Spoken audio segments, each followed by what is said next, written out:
You are a living, loving, breathing being of light. Do you perhaps have the idea that being disgruntled is second nature to you? Not so. Your true nature is good nature.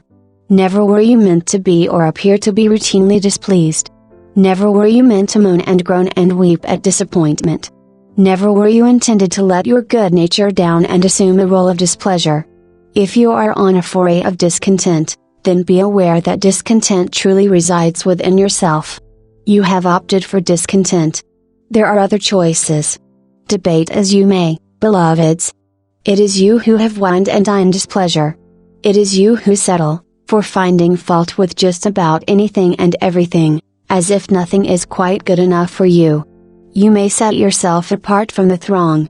You may see yourself as bombarded by the world, yet it is you who feels, if you do, that it is the world that has given you a raw deal.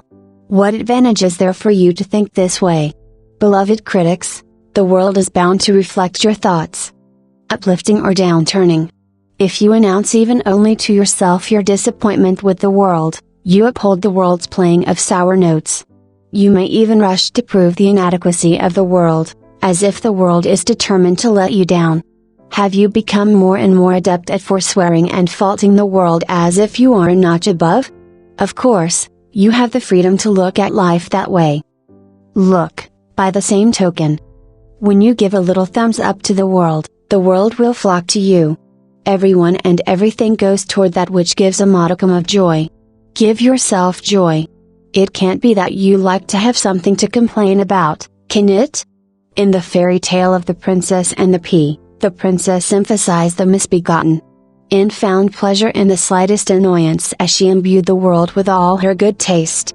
How good and sensitive she is, way above the quality of the world. She even deigns to say that the world is inadequate to her standards, that she really must have a world more considerate than this one. And that, really, as things are, the world must acquiesce to her. To the princess, 100 soft mattresses are not enough for her to be comfortable in bed. One little pea at the bottom of 100 mattresses stands in the way of her getting a good night's sleep. Now, is it too much to ask my children to refrain from grumbling?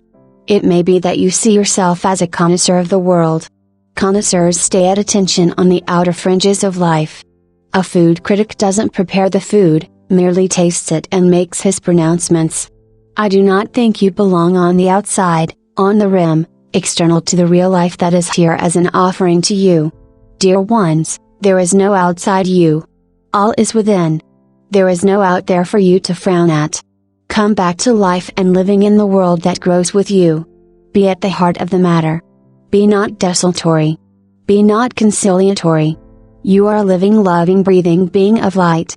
Rather than pointing out the wrongs of the world, shed light. Make the world a better place by virtue of your raising the tone of the world high. Give, dear ones, and no longer think of cutting the world down to size. Beloveds, it is for you to uplift the world. Make the world what you want it to be. Start now. Now.